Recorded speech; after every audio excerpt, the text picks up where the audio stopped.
আসসালামু আলাইকুম। আজকে আমরা একটি ব্যাংক জবের প্রশ্ন সমাধান করব। তো প্রশ্নটি করছি আমি। একটি ব্যাংকের একটি ব্রাঞ্চের 60% কর্মচারী পুরুষ। যদি কর্মচারীদের মধ্যে 70% পুরুষ এবং 90% মহিলা বনভোজনে অংশগ্রহণ করে, তবে কত শতাংশ কর্মচারী বনভোজনে অংশগ্রহণ করে?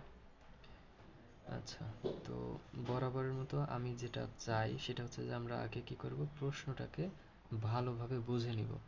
প্রশ্নটাকে ভালোভাবে বুঝলে তবেই আপনি খুব দ্রুত সমাধান করতে পারবেন। তো প্রশ্নটাকে আরেকটু ভালোভাবে বিশ্লেষণ করা যাক। একটি ব্যাংকের একটি ব্রাঞ্চের 60% কর্মচারী পুরুষ, এই কথাটি দিয়ে কি বোঝাইল? অর্থাৎ প্রথমত একটি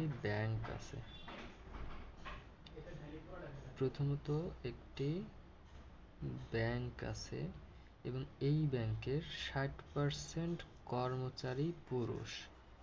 অর্থাৎ এখানে কর্মচারী হচ্ছে পুরুষও আছে, মহিলাও আছে। তো কর্মচারীর মধ্যে 60% হচ্ছে পুরুষ। তাহলে বাকি অংশ কি হবে? অবশ্যই মহিলা হবে।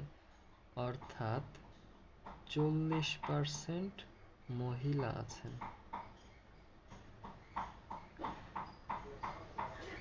তাহলে সমস্ত কর্মচারী, তাহলে সকল কর্মচারী মিলায়ে আমাকে ধরতে হবে তা 100%। তাহলে 100%-এর মধ্যে 60% পুরুষ আছে এবং 40% মহিলা আছে। এতটুকু হচ্ছে প্রথম লাইন থেকে আমরা এতটুকু বুঝতে পারি। এখন আসছে, যদি কর্মচারীদের মধ্যে 70% পুরুষ হয় এবং 90% মহিলা, তারা কি করে? বনভোজনে অংশগ্রহণ করে। অর্থাৎ এই যে 60% যে পুরুষ আছে আর 40% মহিলা আছে, তো 60% পুরুষের মধ্যে থেকে আবার 90% বনভোজনে যায় এবং দুঃখিত, পুরুষ এই 70% পুরুষ বনভোজনে যায়। অর্থাৎ পুরুষদের মধ্যে 70% পুরুষ বনভোজনে যায় এবং 90% মহিলা বনভোজনে যায়। তাহলে আমি প্রথমত যেটা ধরে নেই সেটা হচ্ছে যে এই ব্যাংকের যে কর্মচারী সংখ্যা তার টোটালি ছিল 100 জন। তাহলে তার মধ্যে 60% বলতে আমরা কি বুঝবো? 60 জনকে বুঝতেছি, এবং 100 আর বাকি অংশ থাকে কত? 40 জন। তাহলে 60 জন কি আছে? পুরুষ আছে এবং 40 জন মহিলা আছে। এখন 60 জন পুরুষের মধ্যে 70% বনভোজনে যায়। তাহলে 60 এর 70%, আর এদিকে আসবে 40 এর 90%।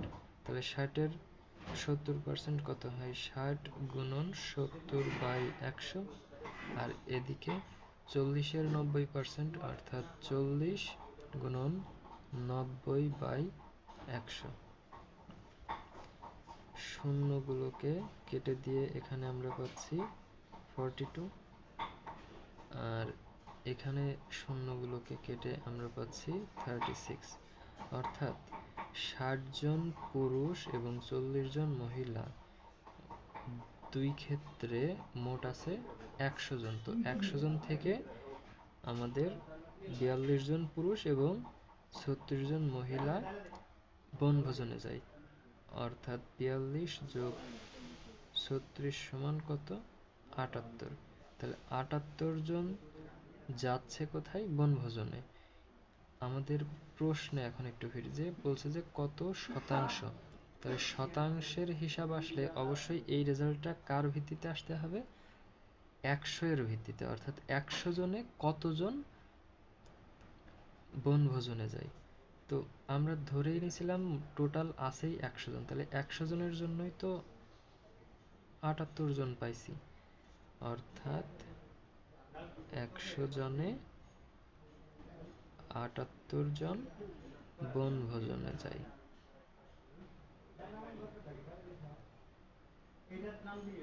তাহলে উত্তরটা হবে 78%। ঠিক আছে, তাহলে এটা উত্তর।